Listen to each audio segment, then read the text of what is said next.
Bem-vindos à nossa análise aprofundada aqui no MacroChain. Olha, hoje a gente vai mergulhar nos relatórios mais recentes de mercado, tentando conectar o cenário macro com o que está rolando no universo cripto.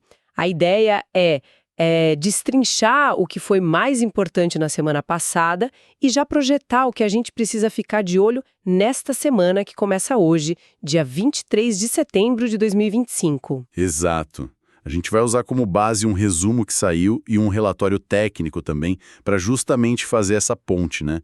Ligar os eventos recentes com o que pode vir pela frente. É dar um contexto para os dados e tentar descomplicar um pouco essa avalanche de informação, principalmente para quem acompanha mais de perto, né?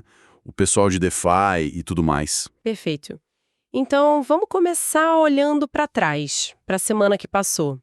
O Bitcoin ele deu uma esticada, né? Chegou ali perto dos 118 mil dólares, mas aí ele recuou e achou um suporte, um fundo ali perto dos 111 mil.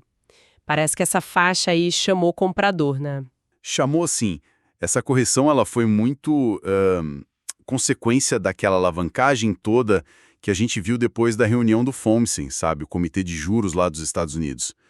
O volume de contrato futuro em aberto, o Open Interest, estava bem alto e as taxas para manter essas posições, o funding rate, estavam positivas. Isso sinaliza tipo um otimismo talvez um pouco exagerado, né? E deixou o mercado vulnerável. Ah, entendi. E essa vulnerabilidade acabou levando a uma limpeza, digamos assim. Exatamente.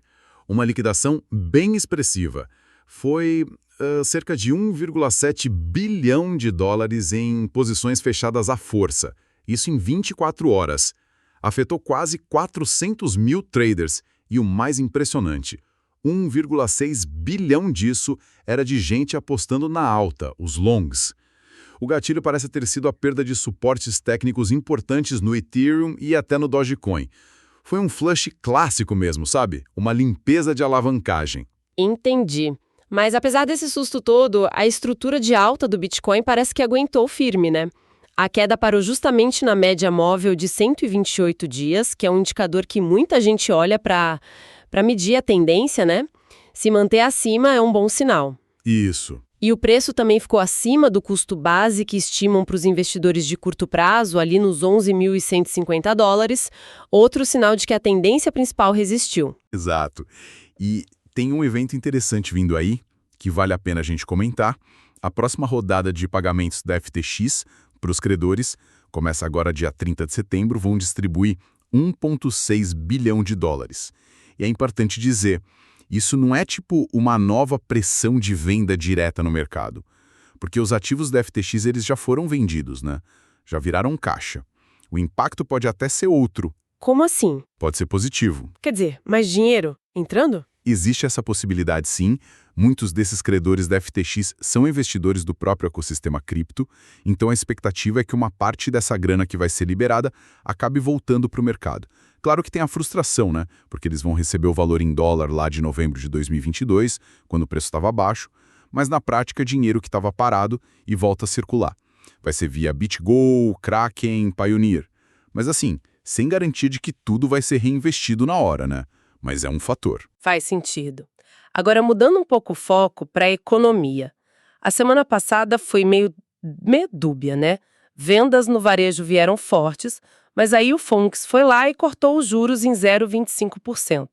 Caiu para 4,25%, como o mercado já esperava. Pois é, a decisão em si não foi a surpresa. O X da questão foi a comunicação do Fed, o Banco Central americano. A linguagem deles mudou bastante. Sabe, a descrição da economia ficou mais suave. O que era ritmo sólido virou moderou-se. Ganhos de emprego, que eram robustos, agora abrandaram. Eles até reconheceram que a inflação subiu um pouco recentemente, mas justificaram o corte falando numa mudança no equilíbrio de riscos para o emprego. Então aquela história de foco total em combater a inflação parece que ficou para trás. Agora tem mais coisa na balança. Busca o máximo emprego e inflação em 2% no longo prazo. Os riscos negativos para o emprego aumentaram. Isso meio que oficializa, né? O fim daquela estratégia única anti-inflação. E o que isso significa na prática? Que o Fed está topando uma inflação mais chatinha para não deixar o emprego afundar. Parece que essa é a nova dinâmica, sim. Olha, por quase 3 anos, a ordem era clara: segurar a inflação a qualquer custo. Agora, a desaceleração que a gente está vendo no mercado de trabalho serve de desculpa, digamos assim, para cortar juros. Mesmo que a inflação ainda não esteja lá nos 2% que eles querem. As próprias projeções do Fed mostram isso. Eles já admitem inflação acima da meta por mais tempo, tipo 3% em 2025, e um desemprego subindo bem pouco, para 4,5%. E qual é o impacto disso para ativos como o Bitcoin, por exemplo? Historicamente, isso sinaliza mais liquidez na praça, né? Condições financeiras mais tranquilas. E isso costuma ser bom para ativos de risco. O Fed está basicamente dizendo que prefere correr o risco de uma inflação mais persistente do que arriscar um problema maior no mercado de trabalho. Mas essa estratégia de ignorar um pouco a inflação, especialmente essa que pode vir de tarifas de importação, não é meio arriscado? É um risco calculado, né? Aceitar uma inflação mais alta agora pode ter o problema de desancorar as expectativas lá na frente. Quer dizer, as pessoas e empresas começarem a achar que a inflação vai ficar alta para sempre. A aposta deles é que dá para gerenciar isso, se as tarifas não forem muito altas e se a inflação de salários e serviços não disparar. Só que aí está o problema. A inflação de serviços continua sendo a maior dor de cabeça. Cerca de 72% dos itens do índice de preços ainda sobem acima da meta de 2%. E como é que tarifa em produto importado afeta serviço que não é importado diretamente? É um efeito indireto, sabe? O custo maior vai se espalhando pela cadeia. Tem modelos do BIS, que é tipo o Banco Central dos bancos centrais, que indicam que os serviços acabam absorvendo uma parte relevante desse choque de custo das tarifas. E como o serviço depende muito de gente, de mão de obra, os preços são bem sensíveis a reajuste de salário. Para ter uma ideia, em agosto a inflação anual de serviços básicos foi 3,6%, bem mais que a de bens básicos, que foi 1,5%. E tem um índice, o ISM de preços de serviços, que continua lá em cima, em 69,2%. Eita. E ainda tem o dólar fraco para complicar, né? Sim, o dólar está tendo um ano bem ruim, um dos piores em décadas. Isso causa tal inflação importada. Produto de fora fica mais caro. É mais pressão ainda. Aí volta aquela discussão, né? Será que a gente está repetindo os erros lá dos anos 70? Cantando vitória contra a inflação sendo demais? Mas a situação hoje é bem diferente dos anos 70, né? Pelo menos no emprego. Sim, com certeza. O contexto do desemprego é a grande diferença. Lá nos anos 70 era estagflação, inflação alta e desemprego alto junto. Hoje, a inflação veio com desemprego baixo, as condições são outras. Mas um choque externo, como essas tarifas, ainda pode dar problema se a resposta da política monetária não for bem pensada, né? E como é que o sentimento lá no mercado cripto refletiu isso tudo na semana passada? O pessoal ficou mais medroso? A gente viu uma espécie de busca por mais segurança, mas dentro do próprio mercado cripto. Tem um índice, o Altcoin Season Index, que mede o apetite por altcoins em relação ao Bitcoin. Ele caiu de 80 para 65. E, no geral, as altcoins andaram perdendo para o Bitcoin nos últimos 2 meses. Isso sugere, sim, uma aversão maior ao risco. O capital parece que foi buscar refúgio no Bitcoin, que é visto como mais seguro nesse contexto. Só que teve um dado interessante sobre os futuros de altcoins, né? Algo meio contrário a isso. Teve sim um dado bem curioso. Pela primeira vez na história, o valor total travado em contratos futuros de altcoins, o tal do Open Interest, ultrapassou o do Bitcoin. A diferença chegou a ser de 30 bilhões de dólares. Um recorde. Uau! E o que isso quer dizer? Que as altcoins estão com tudo. Olha, pode ser interpretado mais como um sinal de acesso especulativo, sabe? Historicamente, essa diferença tão grande assim não costuma durar muito. Então, em vez de ser só um sinal de força, pode ser um alerta. Tipo, uma euforia um pouco exagerada nesse segmento, indicando que talvez o apetite por risco ali tenha chegado num pico pelo menos temporário. Isso poderia levar a uma correção nas altcoins ou pelo menos a um retorno desse capital pro Bitcoin. É um ponto para ficar de olho, com certeza. Entendi. Para a gente fechar essa retrospectiva, vamos passar rapidinho por outras notícias que marcaram a semana passada. Teve uma proposta nos Estados Unidos para simplificar a listagem de ETPs de cripto. ETPs são tipo uns primos dos ETFs, né? Produtos negociados em bolsa. Se essa regra passar, pode acelerar o lançamento de vários produtos desses, o que poderia atrair mais dinheiro institucional. Exato. Também teve a confirmação da MetaMask sobre a stablecoin deles, a MUSD, e o futuro token MASK. Essa proposta dos ETPs genéricos é bem relevante, sim, porque simplificaria muito o processo. Teoricamente, qualquer token que tivesse um mercado futuro regulamentado poderia ter um ETP. Imagina isso junto com a demanda institucional que já está crescendo. Poderia destravar um fluxo de capital bem grande para mais ativos digitais, não só Bitcoin e Ethereum. Misto. Tem pontos positivos. O preço continua acima das médias móveis importantes de longo prazo, tipo a de 200 dias, que continua subindo. E o cenário macro, como a gente falou, ficou mais favorável com o Fed mudando o tom.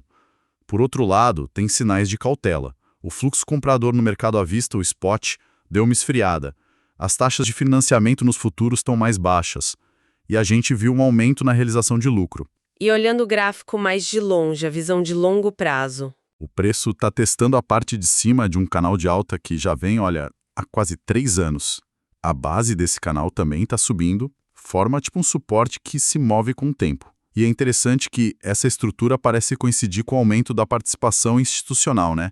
Empresas e ETFs agora seguram uns 12% da oferta total de Bitcoin. E essa compra por empresas tipo MicroStrategy continua sendo um fator importante de suporte? Continua assim. É uma demanda que a gente chama de estrutural. Ela não reage tanto ao preço do dia a dia. Empresas como a MicroStrategy, Riot, Marathon, até a japonesa Metaplanet, adotaram o Bitcoin como reserva de valor. E como a estratégia tem dado certo para elas, isso acaba reforçando essa tese, né? E gera um fluxo comprador mais constante que ajuda a segurar o preço. E o mapa de liquidações? O que ele está mostrando agora sobre os próximos movimentos? Pode ter solavanco? Ele mostra uma zona de tensão bem clara. O preço está agora perto de 116.500 dólares, né? Se cair até uns 112.900, tem um volume grande de posições compradas, os longs, que seriam liquidadas. Isso poderia acelerar a queda, sabe? Efeito cascata. Do outro lado, logo acima do preço atual, em 118.842 dólares, tem a liquidação dos vendidos, os shorts. Isso sugere que os vendedores estão bem alavancados ali perto. Então o palco está montado para volatilidade. Para cima ou para baixo. Exatamente. O cenário está propenso a isso. Uma alta pode liquidar esses vendidos rapidinho, causando o tal do short squeeze. E uma queda pode disparar aquela cascata de liquidação dos comprados. E vale notar, tem bastante posição comprada acumulada até lá embaixo, na região dos 105 mil dólares. O mercado pode querer buscar essa liquidez antes de tentar subir de novo. É uma possibilidade. E, historicamente, setembro costuma ser um mês mais complicado para o Bitcoin, né? Isso pesa na análise? Pesa sim. A sazonalidade é um fator que a gente olha. Desde 2013, setembro, tem essa tendência de correções. Isso acaba reforçando um pouco essa ideia de que pode haver um recuo agora no curto prazo. Talvez uma correçãozinha antes de tentar buscar novas máximas lá em outubro, novembro, que historicamente são meses mais fortes para o Bitcoin. Você comentou antes que este ciclo parece diferente dos outros em termos de intensidade da alta. Sim, a valorização desde a mínima do ciclo, que foi de uns 630%, é grande, claro. Mas é bem menor que a do ciclo anterior, que passou de 2.000%. E tem um indicador on-chain chamado Coin Days Destroyed, o CDD. Basicamente, ele mede a atividade de moedas que estavam paradas há muito tempo. Quando ele sobe muito, indica que os investidores de longo prazo estão vendendo. E o que esse indicador sugere é que neste ciclo, esses investidores realizaram lucro mais cedo, com ganhos menores, tipo 30% a 50%, em vez de esperar multiplicações maiores, como 2x, 4x, que aconteceu antes. E isso é um sinal de quê? Que o mercado está ficando mais maduro, menos selvagem? Exato. Sugere um amadurecimento, os avanços são menos parabólicos, talvez mais sustentáveis. E para a entrada de capital institucional, isso pode até ser bom. torna o ativo mais comportado, mais fácil de encaixar em portfólios tradicionais, menos quedas violentas, ciclos talvez mais longos. É um sinal de transição de fase mesmo. E tem algum outro indicador on-chain tentando dar uma pista sobre em que pé a gente está nesse ciclo? Tipo, perto do fim da alta ou ainda tem chão? Tem um modelo customizado, o Max Intersect SMA.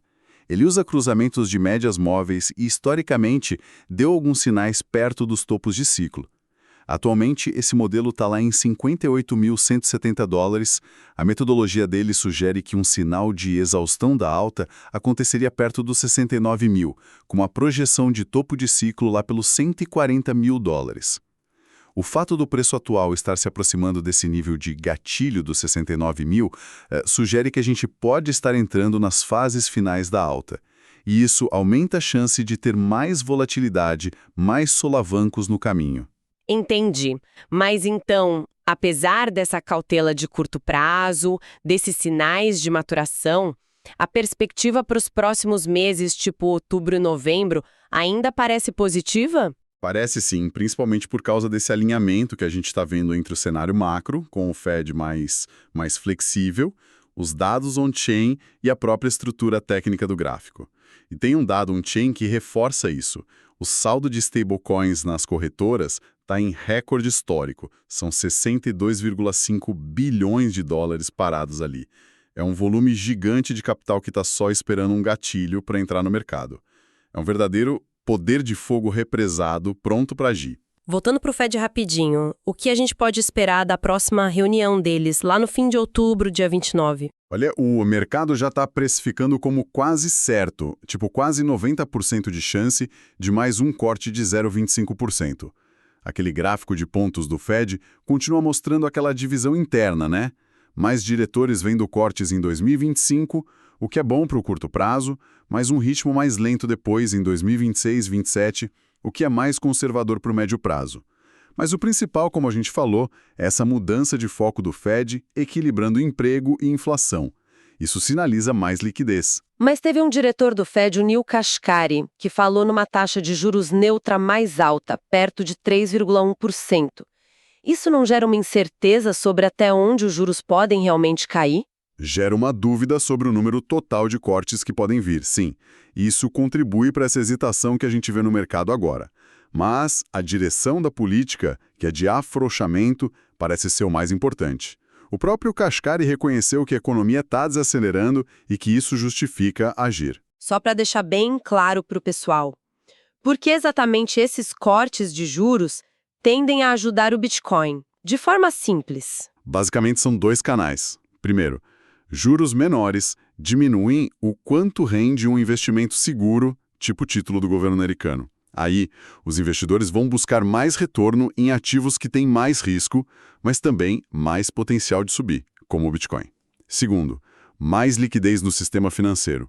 Com a quantidade de dinheiro circulando, o M2, em máximas históricas, esse dinheiro tende a procurar ativos que têm oferta limitada, como o Bitcoin, para tentar preservar valor ou buscar ganhos. Entendi. E tem aquele Índice de Condições Financeiras Nacionais, o NFCI. Como ele entra nessa história? O NFCI é como se fosse um termômetro das condições financeiras gerais nos Estados Unidos. Ele junta mais de 100 variáveis: risco, crédito, alavancagem. Quando ele está negativo, significa que as condições estão mais frouxas, mais tranquilas, com mais dinheiro circulando.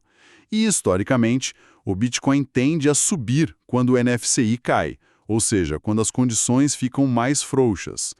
Com o Fed cortando juros, a expectativa é que o NFCI continue caindo, ficando mais negativo.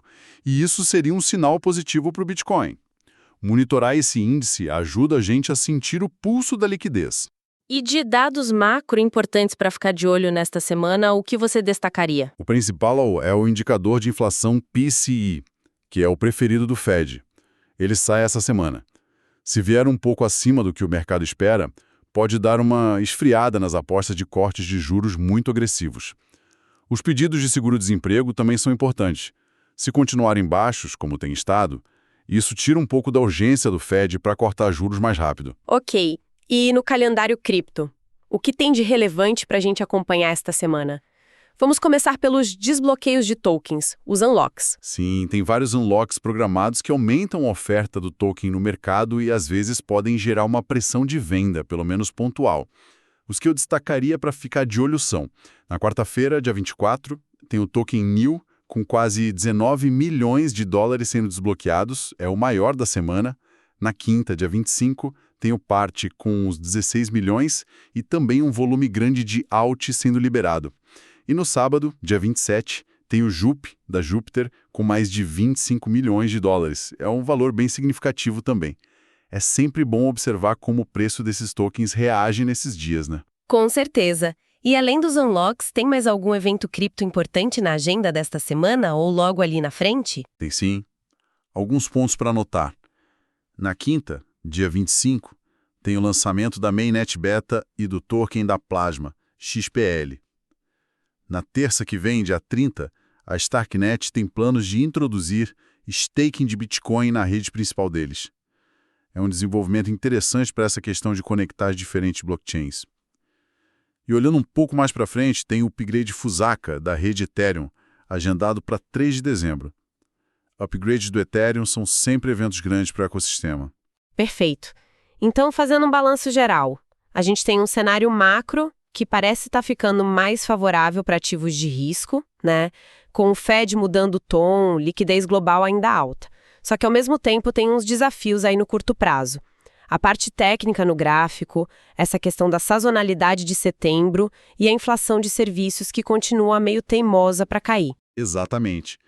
O negócio é continuar monitorando de perto como a política do Fed evolui, esses indicadores tipo o NFCI para medir as condições financeiras, a inflação de serviços, que é o calcanhar de Aquiles ali, e, claro, ficar atento a esses eventos específicos do mercado cripto, como os unlocks, lançamentos, que podem trazer volatilidade, mas também oportunidades pontuais. Para a gente fechar, fica uma reflexão, né? Com todo esse processo de amadurecimento do mercado, entrada de institucionais, como será que a própria natureza dos ciclos futuros do Bitcoin pode mudar? Será que a gente vai ver mesmo uma diminuição da volatilidade, ele ficando mais comportado? Ou será que podem surgir novos tipos de risco, talvez ligados a essa alavancagem que a gente viu crescer nos derivativos de altcoins? É algo para a gente continuar observando e discutindo nos próximos meses e anos, né?